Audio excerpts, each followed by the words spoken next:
Hello, and welcome to episode 61 of Fanatical Fridays. Mickey, it is Friday. How are you feeling?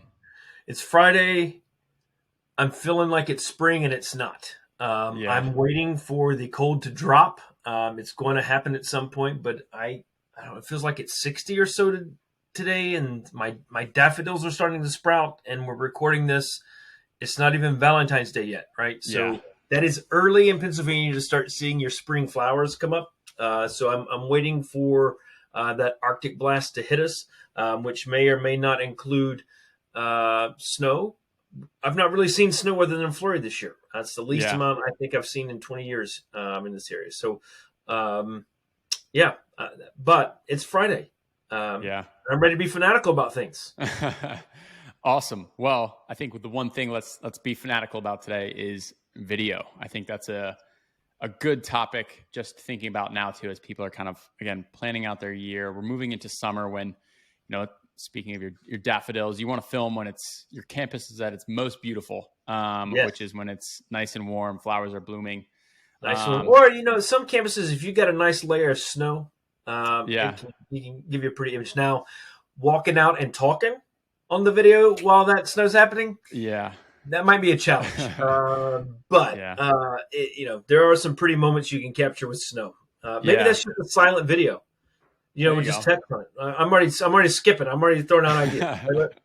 Let's keep going. Yeah. Yeah. I think one of the things around video, we often hear, and I'm sure you've heard is, it's a huge production. It's a whole thing Yeah. that, people think video is either you film it on your phone and it's crappy, or you basically film a Hollywood movie. And there's no in between, right? And there's a million different options in between, and there's kind of all different levels of investment and things you can go into. But I think today let's talk about, practical video. You have, $10,000, $20,000 to throw towards video for the whole thing, shooting, editing, and kind of the production of Hmm. all of it. Um, where do you start? How do you know you don't have, let's say you're at a university and you don't have any videos, and your dean or whoever comes to you and, hey, we need video, right? And that's probably typically how some of these things go. We don't have it. Other schools do. Our competitors do. And now we want it. Go make a video. That's your direction. What's your kind of starting point for figuring out topically, what do we even want to make a video about? Where do you begin there? Well, first I'm going to begin by looking at the enrollment funnel. What is the video going to? Where are we going to position it in terms of its ability to help enroll students? Because I'm Mm-hmm. assuming that's what the video is for. So step one is to figure out where is it going to step in. Is this like part of a digital campaign? Is this part of getting folks that are already in our pipeline to start an application, complete the application, to accept an offer of admission? What are we trying to do with it?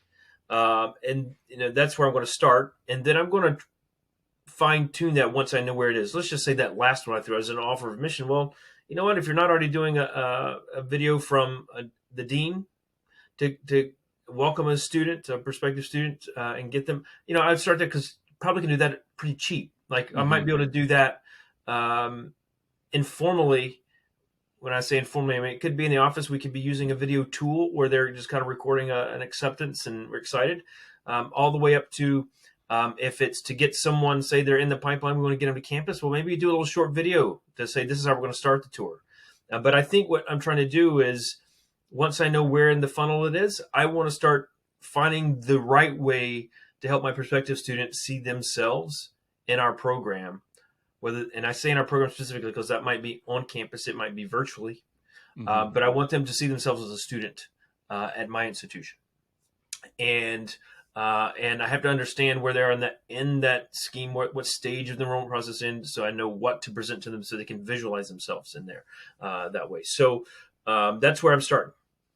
Awesome. So let's pivot a tiny bit. Let's say you feel like it's more of an awareness or lead gen play. You want to make people more aware of your institution, and you're trying to generate more interest, traffic to your site, and ideally, they're driven to your site and they're compelled to fill out a form. So the video has to be a little bit more informational without being dry and boring. Yep. So let's say we're taking that approach for your university. Where are you kind of in the content strategy part of the video, which should obviously be done before you do any film, rather than just going around and filming a whole bunch of stuff and then trying to piece it together later? You should have a good storyboard put together. But even before that, just thinking topically, the goal is generate awareness and get some leads. What types of things are you going to try and tee up to film that you think help support a healthy video that can accomplish those objectives? So next, after I'm going to start looking at my population I'm trying to connect with, because how I connect with a graduate student, a non-traditional student who's looking to complete a degree, or a traditional undergraduate student, or the parent of a traditional undergraduate student, I think differs. And I want to target my audience specifically. So I'm going to look at that. And then, if we're trying to get awareness out, are we trying to get awareness so they know who we are? Are they trying to get awareness about what we offer? All of those types of things. Here I can tell you, it's probably easier for me to give you some examples of things I'm not going to do. So if I've got an online program, I'm not doing beautiful shots around campus. I'm not going to start there. I got to find a way to present, because this is online. I want them to know who we are as an online institution. And then also it does matter. That's where budget kind of comes into play, because then we kind of have an idea. So like if I'm trying to get awareness out, one of the, if I've got money to do a series, so let's think large university. University of South Carolina did something I really like. My alma mater, so I am more attuned to see it. They created with their last president. He retired, he left, he came back as an interim role to fill a void, and then as they were bringing a new president on, they kind of replicated a little bit of what Jerry Seinfeld does with comedians in cars getting coffee. It was the president going around sometimes in a car, sometimes in a golf cart, talking to other people. Sometimes students. They had a young lady who was a member of the women's basketball team who was I think player of the year last year. He did that. He even had, I think, the mascot in there, which the mascot doesn't talk, but asking questions with that, which was kind of funny. And then they've had faculty members and other folks. I think that's a good way to bring personality. Yeah. For me, I'm a warm and fuzzy. I like to find personality moments. So formal videos aren't necessarily it for me. Yeah. When I'm inviting people personally, we're doing a webinar next week. So if I'm inviting people to the webinar, my email that goes out as a reminder to attend the webinar, or my email that goes out, has an intro video of me just probably wearing this outfit, because I think it's being recorded today, saying, here's what we're going to cover. I really want to have you here. That to me is informal, and that's how I'm doing, like introducing video there, right? So you have to know your tone, and you have to know the warm and fuzzy piece, how much of that you want to have and how personal you want to be. And then I think that kind of helps you kind of figure out, because say we want to be personal. I don't know that you need a VP of enrollment management doing it. Right. Could be a director of admissions, but I'm going to be honest, I might want to know the person out of that director of admissions, because they may not be good on camera. It's got to be authentic. Am I talking to the camera? Is the camera capturing me talking to other people? Those types of ideas come into play to help kind of formulate what it is we're saying, and then not just what we're saying, then how it's being said. If it's trying to capture conversations with other people, for me, I don't want it scripted. I might want to say, here are the topics, but I want it to be natural. I don't really like putting fake people in. I don't want actors in there, but actors can memorize and do lines more authentically if it's scripted than other people. And if you capture awkwardness, and then I'll say this, people don't know, my undergrad was in theater. Now that doesn't make me an expert at this, but there's certain things I'm looking at that might be a little more in the weeds than other people. You might bring someone in from marketing or your video production team or a third-party company that's got a director in there. But there's certain things that I'm looking at. I don't want to necessarily direct it, but there's certain emotions. And what I will tell you is, when that camera's on, if you're not being 100% authentic, it picks it up. Yeah. It's the little slightest thing, and it becomes awkward. And the more of those slight things you have to edit out, the more difficult it is to really get that fluid conversation. So for me, I want authenticity, and I don't like scripts because of it. Yeah. And so I just kind of go and I'll give people, hey, we're going to talk about 4 things. This is an idea. We'll go as long as we need to go. Kind of similar to how we're doing this podcast. Like we haven't scripted this. We know we're talking about video, and you share with me a few things you want to cover, and we go. And that, I think, gives you an authentic piece. Now, then you got to look at length. Is this a commercial? Is this a video that's played? Are we editing it down just to 30 seconds, or is it like a 5-minute video that we might get a 30-second clip out of for commercial? All of those I think are components. And then the other thing, when you're talking about budget, how does it play in the midst of everything else that I have? Mm-hmm. I loved when I was still in higher ed and doing this for myself. I love to do we were using personas, and I had students coming in to play because they were that persona type, that helped tell their story in a way that connected with other prospective students. And we would record video and audio 20-minute conversation. Mm-hmm. And in that, I got a 10, 15-minute video. I got 1 or 2 TV spots. I got 1 or 2 radio spots. I had a photographer there at the same time getting all the billboards, and they were actually taking the photos while we're doing the recording, not separate. I think we did some separate shots, but we also got some during the interview. And then that really built all the content I needed that needed to be edited and touched up and typed up, all that kind of stuff. But that really created it in that one moment. So it wasn't just this one video I spent all those dollars for. I got video, I got commercials, TV and radio. I got billboard photos. I got website photos, print if I needed print materials. All of that was done. And then the content that might need to be typed up for a print material is done. It's captured. It's all recorded. All of that in one piece. And I would try to do 2 to 3 persona types at a time, so I could get the best bang for the buck. And the way we did it, we didn't. A lot of schools would say, hey, July 1, we're going to do this big project and we're going to roll out all these new personas. I actually didn't do that. I would do 2 or 3 at a time, but I had 5 personas, and I would just keep rotating them so that I had consistent use of them and could always have something new and fresh coming in rather than doing all at the beginning of one year. I might do 3 in the summer, and I might do 2 in the spring. And then between summer and winter, I'm rolling out those 3.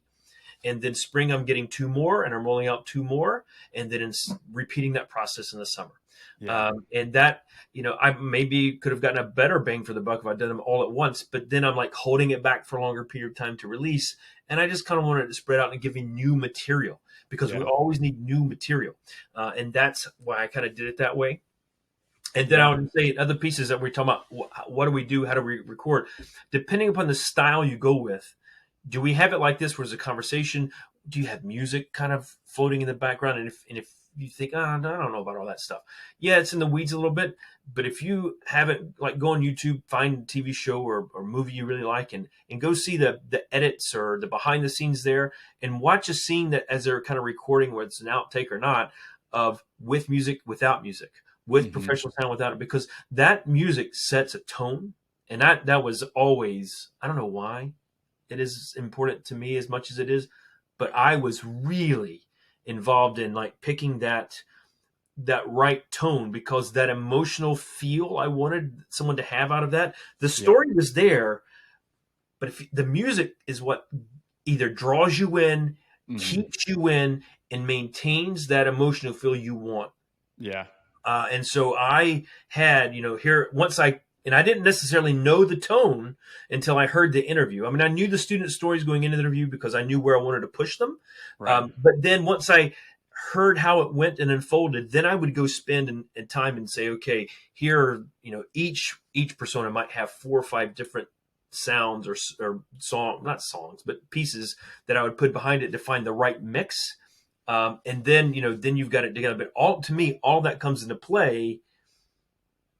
And then if you're not paying attention to those things, the little slightest miss can take what could have been a great piece and making it an okay piece. Yeah. And I think going back to what you were saying earlier too, about the questioning and kind of getting the most bang for your buck when you are recording, right? You go through all the work of setting up a good shot, getting all your audio equipment aligned, the lighting perfect, all these, to set up a really good shot. If you're going to be interviewing somebody or capturing a conversation, there's work there that takes a good bit of time, right? And so you want to get the most out of that. And so really thinking about your outline of questions as, how do we start at a topic, as you mentioned for this podcast, we start at video, and then we get more and more narrow into a specific, finite thing, and really approaching your interviews or your conversations that way, so that you can take that top snippet, the first 5 minutes, and that's kind of like a general awareness video. You can take that last 5 minutes, and that might be very specific to a program, to a person, an athletic team, whatever it might be. But you're kind of like, you're building in these segments within this core piece that gives you a full 20-minute interview that you can release, kind of like the raw footage almost, that's professionally produced. And then you also have all these other snippets. And then you kind of have, I feel like with any, interviews we've done for any, video production, whether it's with students, faculty, deans, whomever, there's always the golden nugget line that you hear and you're like, yes, that's the one we want to, like, that's your one liner you kind of throw out there in a quick, YouTube pre-roll ad. That's like your 5-second, you just need something zippy that gets people like, whoa, that was not what I was expecting. And really, I think those longer conversations, it takes people time to warm up. You kind of have to just kind of get into the flow of it, and you never know what you're going to get. Whereas if you try and go in maybe a little bit more of like, hey, we're just going to kind of, shoot the shit here. You're going to end up with a messy interview that when you go to the editing stage too, it's kind of hard to piece together because you're all over the place and it's kind of unclear of what you're talking about. And now you wasted kind of all this time and energy, and the final product doesn't match the amount of effort that maybe originally went into the piece. Yes. And it's hard. The hardest video for me is the top of the funnel video. When you're trying to get build up brand, because there's so many things you're trying to cover with one video. It's easier. Maybe some people might disagree with this, but let's just say you're in art school. To me, that's easier because I can really focus in on that video versus University of South Carolina. I don't know how many programs they have. It's a large university. They're going to have more money. They can create more than one video. Yeah. So let's be real. But let's say you got 50 programs and you've got money for a video. Right. And you want it for top of the funnel. Yeah. You either go too broad and it doesn't really help a heck of a lot. You get too narrow and it's helpful, but for a very narrow subset of your population. And I think you got to find that blend. You can't, I don't know that it's going to be effective to be everything to everybody because you don't have anything other than, and if you do, what you have is a 30-second TV spot, not a real piece for, that you might have playing and looping at a college fair or something. I don't know. Like, and I think going back to what you were saying earlier, though, with understanding your attended audience for the video, right? Of if you want to generate, brand and general awareness or leads, that high level video for 50 programs is never really going to work as a one-off video. But if you're looking to push, people at the applicant stage to deposit and you have something to offer, you can then kind of tweak it a little bit more to be general, but it's about one specific thing for a variety of populations within the one population of submitted applicants who haven't deposited, right? Like that's specific, but it's for broad programs, or it's either broad programs, something very specific to one particular topic that you can promote. That's more typically something like an incentive, an all programs open house where you're trying to push that out and the value of coming to an event, for example. But typically that's not somebody's first entry point. And so that becomes a big challenge when you only have budget for one video and you're trying to equally promote all of your programs. That's borderline impossible. And if anyone has a good one, I'd love to see it because I think you'll get copied quite a few times. It's hard to do.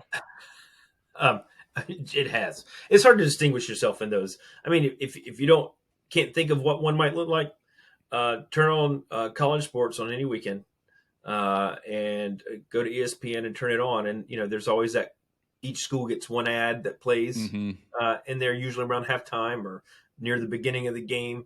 That's your 30-second spot. And that one's even focused because it's usually more about athletics or, okay, that's going to be good. I mean, that's going to do brand stuff, but, if you're really trying to get someone to take an action off of that, the action is go to the website, maybe. Yeah. I'm thinking of if I wanted to do something that's not all that expensive, I might get some student signed releases and then without sharing those students' names, having my counselors maybe read their essays. Here's some sample essays people put on an application. Some of them might be funny. Some of them might demonstrate a real smart person. I saw a LinkedIn post this week. Someone was posting. I shared it with my wife because my oldest is a freshman in high school. And it was like Stanford, these Ivy Leagues and other schools, what 2% or less than 2%, whatever, get accepted, that kind of stuff. And it just was like a bio and a post of an incoming student, the freshman, or a highlight of this freshman after spending the last 6 months or whatever solo navigating the world in their plane. This student accomplished all these extra things. Like, holy shit! Like, you want to make me feel really bad about myself? You just did it. Like, so I'm thinking of those. Like, what if we just showed some comical ways that people apply? Because people worry about the admissions essay. So let's read some. Let's show some of those. Let's do a segment that talks about what to think about. What are we going to ask you when you come to campus for an interview? Those types of things. What are really good examples and really bad examples of someone submitting their portfolio for our arts program? You can use video to really demonstrate something, to teach something, and give personality of faculty, of staff, of even students through that. And I think that can be less expensive because you don't need a 6-person production crew to come in to do that. And that's what I like to do these days, to kind of break through all of the noise. And I think when I say noise, helps. Just any secret shopping effort of more than 5 institutions, you'll see the noise that's out there. And it's not like someone's inquiring to 2 institutions; they're inquiring to many, and they're also getting hit by the schools that are buying lists, which are 8 out of 10, to start promoting stuff. And so to break through the noise, I think that's really important. And I think, as you're saying too, some of the more maybe application focused, the trying to get, your most qualified prospective students to be able to structure their application in a way that best showcases themselves. They might write something that is great, but not aligned with maybe what you're looking for as an institution, but they do have a version of a response that you want, and that is you, and you're almost giving them a little bit of guidance of, here's kind of what we're looking for. We want somebody with personality. If you just write some really great technical piece and we're like, oh, this person sounds really smart, right? And it's like, yes, but we want people with personality. We want people that are their authentic selves in this. Like, if you're, consider yourself a funny person, throw some jokes in your, like, we want that type of stuff. And I think encouraging people to be themselves will also allow you to better kind of pick the students that you feel like are going to be the best fit for your institution. Which again is just, that goes all the way back to, when you guys are a good fit, it's just for your student retention, it's great. And it really helps out, the strength and health of your university and your programs and your faculty and your student body as a whole. Yeah, it does. Yeah. And again, I think when I get stuck, let's say I'm trying to come up with this video concept for top of the funnel. When I get stuck on that, find the areas where you don't struggle. So like coming up with those ideas in the middle of the funnel, don't be afraid to pivot and start there. And then that'll help give you experience and generate ideas of other opportunities, or go out and look at what other folks are doing at the top. Maybe that gives you some ideas. Don't, obviously copy everything, because if you copy, you're not going to stand out. You're going to be just like they are, which is probably like 8 out of 10 other schools are doing the same thing, because they're so similar. But when I get stuck on that type of idea, let's find another idea that will work, and then just play with that, just to help kind of keep branching off, take it a step further to get to that idea point where you need to have. And usually I can figure, for myself, just give me a half a day to like sit down and really think through that, and I'll figure it out. If you don't force it, if you don't love the idea, don't necessarily just force it, and don't give yourself 30 minutes to think it through, because then you're going to shortchange the outcome that you want from it. Right. Okay. So let's say video is made. You decided on your topic. What are some important things to think about in the marketing and promotion of this video? One that it just popped into my head as you were talking about the ESPN commercials, and they often, I've seen a million of them. I feel like it's almost always a direct kind of like visit our homepage type of URL. where I'm like, how are you measuring? How do you know who's coming from this ad to your homepage? Like, that seems like the worst tracking system ever. How are you understanding any of that versus some type of, very specific vanity URL that then, redirects so you're tracking the exact number of people?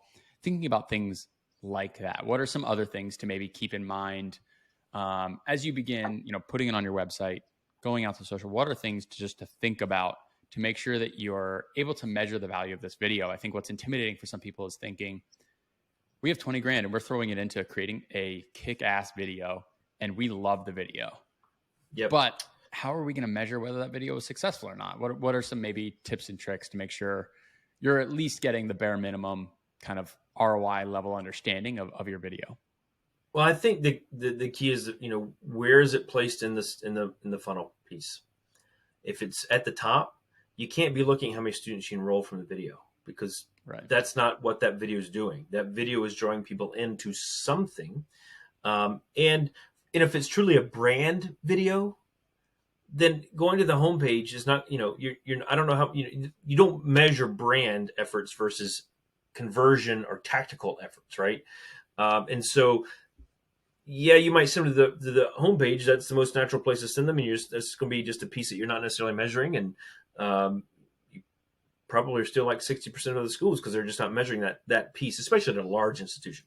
If it is something in the midst of that funnel, then of course, then those vanity URLs begin to be more important. But then it's not just vanity URLs. What do we have from a portal perspective? If they've already begun an application, are we getting them to a portal, and are we looking at those portal efforts they have in there? Because then that video might drive them to another component that's inside the portal to take this action. You can see how many people are taking that action.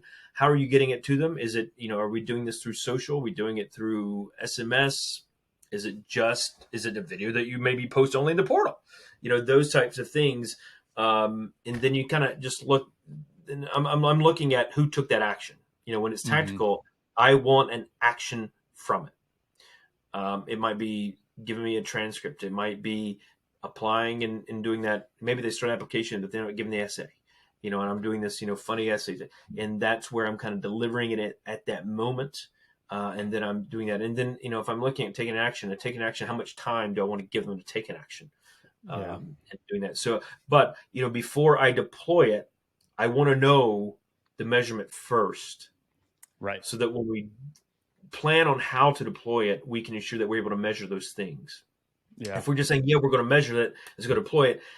Yeah, we're going to measure it. The people that are helping you deploy it, because you're likely not doing it all yourself, may not be thinking about it the same way. And so they're not tracking it in that way, or they're not planning on you trying to track it that way, or that you want to be able to understand a certain piece of that. So being on that same page and the same definition of, we're going to track it. What does that mean? How we're going to do it? Who's going to see it? All of that needs to be defined, so that when you're ready to deploy, you have that information out of your hands, and you don't have to then go try to, put together 14 reports that you combine together trying to figure it out, or you just have to say, we just don't know. Yeah. And I think another thing to keep in mind too is, as you're thinking about deployment, like I was thinking about this as you mentioned, SMS is, through the various platforms, social, SMS, whatever it might be, you have your different dimensions that are like if you're sending an SMS, it should be a vertical video. If you're on Instagram, it should be square, and thinking about the dimensions of your video, and making sure, especially if you're outsourcing, because you can't come back to them and be like, hey, by the way, can we get, they're going to be like, no, we moved on to the next project, or that's going to be another blah, blah, blah, $1,000. And making sure that you have your deployment plan as you're going through those editing phases, so that you can understand, okay, great, here's what we need from the editor in order to be able to deploy these things in the most effective way, and how, again, we're reaching this prospective student, this applicant, whatever it might be. That's an excellent point when you think about size and dimension. Your marketer is going to think of those things. The internal admissions folks may or may not think of them the same way. So think about, and also the length. Yep. If it's 10 seconds, 30 seconds, 2 minutes, 5 minutes, which platform, which length, which dimensions for each platform. Right. And then do they take you to a page? Do they take you back to YouTube? Wherever it's going to take you, TikTok, wherever, but I think all of those kind of play in. And that's where, when you think about gathering the video, doing the recording piece, that you also know when you're recording it, this is how it's going to be used, the various ways we Yeah. want to be able to use it. Now, you might record it and come out, because I had, let's be real, I've recorded some videos out there that weren't able to be used in every channel I wanted. Yeah. I've had some that I recorded that I was able to get what I wanted for the audio commercial, but I couldn't get a TV spot of it because I had to butcher the audio in such a way to get it recorded that the video wasn't going to work that way. And so I had a longer video, but I couldn't use a TV spot on that particular one. And when you think about, this is our one video, I need this to be able to get out on TikTok. I need it to be out on, probably not TikTok and LinkedIn, but let's just say LinkedIn. Sure. And I want to get something on YouTube. Now you're starting to think about the length of the clips that you might be able to have, and how it puts together and how it needs to be pulled together to do that. That needs to be in mind, and whoever is responsible for the direction of it needs to know that as well, so that they're capturing enough, right, in a particular way to capture it, right? And so, so that's one of those things where those all need to be defined. That's the same thing with measurement. Where it's going to play also has an impact on what it is you're going to try to measure, where they're going to link to. All that has some impact. And so tracking that down, what type of UTM are we collecting on this, that has to be in there and planned out accordingly. Yeah. And I think that all loops back again, when you're thinking about your content strategy and your, what are we talking about? Why are we talking about it? What format are we talking about it in? A conversation, an interview where we're just filming the, person being interviewed? How are we structuring all this? You're supposed to be thinking about all these things ahead of time, so that ideally it's more of a plug and play for your editor, rather than, oh, actually we want this. And it's like, well, we don't have any 15-second snippets for you to use for this ad format. We can't. We would be cutting somebody off in the middle of a sentence. Everything was too long. We never tried to structure it that way. And then you run into all these problems after that you thought were going to be a breeze, or that, in the video editing process, they're just magicians that can make anything work in any time, constraint. And that's always tricky. So yeah, I think it all comes back to that initial content strategy and planning, and really making sure you have a full understanding of the deployment. And as you were mentioning, getting the right people in the room, marketing versus admissions, you're going to think about the video differently, and really coming together and thinking, how best can we leverage this for both sides, and thinking about, the video people and what they need for success. And that's a bigger meeting, but video done well is not easy. Otherwise everybody would be doing it. And so yes, it's the importance. It's intimidating. All these factors, if you haven't done them before, it's an intimidating thing. It's why third-party folks exist, because they do it regularly, and it's not as intimidating, and they can bring forward the ideas and the direction, and they can bring through the idea that the content needs to be used in these different channels. They begin to understand that. And that also, of course, then brings with it a cost that increases, that limits you from 2 videos or 3 videos to 1. Right. But there's valuable experience that comes with that helps you in that ROI. So yeah, and I you're not doing it without that in mind. Yeah, a really good point of how do you maybe hire for your first video, outsource it, and try and learn everything you can. What process are they making you go through in order to create these videos, and how are they structuring things, and then just kind of pull all that information as you're going through it and store it, so that ideally then you can, at the very worst, you're freelancing a videographer or an editor if you don't have one on staff, but you're able to kind of manage the content strategy and the planning and all that other stuff. That's, some of the more intimidating stuff if you haven't done before, as you said. I think that's a really great point. Yep. Also, I feel like that's video in a 34-minute nutshell. Mickey, I'm curious, what other things are you working on? Do you have coming up? I think, starting to talk a little bit more about you and your professional experiences and, having gone through all these things. What are other things? How should people stay up to date in the latest Mickey news? Well, I've got a second podcast we have on Enrollify, CRM Improv. Jaime Gleason, one of your colleagues there, as my co-host. We talk all things higher ed CRM, whether it's admissions, enrollment, student success, ways to grow. We have 2 episodes that just dropped recently. It's a 2-parter. The real question we're trying to ask is, when you think about CRM, do you want a single platform that has everything, or do you want a platform where you plug all the other tools in for your different types of functionality? Part 1, we bring in a friend of mine, Lynn Lipkin, I've known Lynn for almost 20 years at this point. Lynn used to be with the Lucian many years ago when I was still in higher ed. He came on campus to help us implement SIS.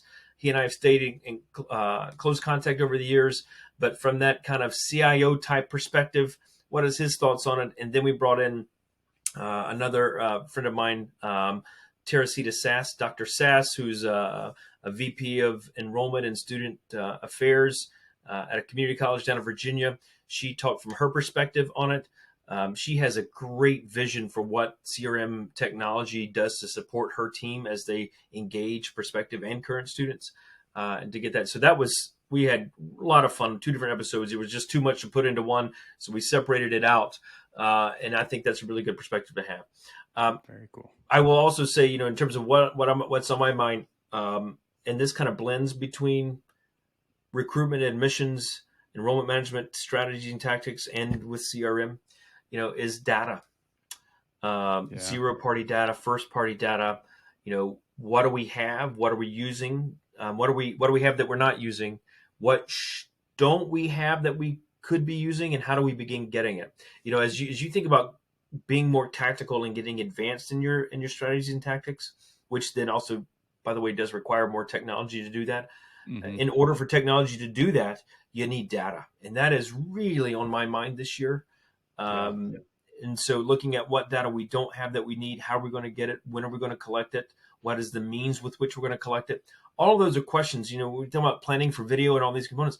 When you think about trying to be more segmented in your efforts and more personalized in your efforts, that requires data to get to that point, to make it relevant, to make it personalized to you as a prospective student. And so, thinking about that's really on my mind right now.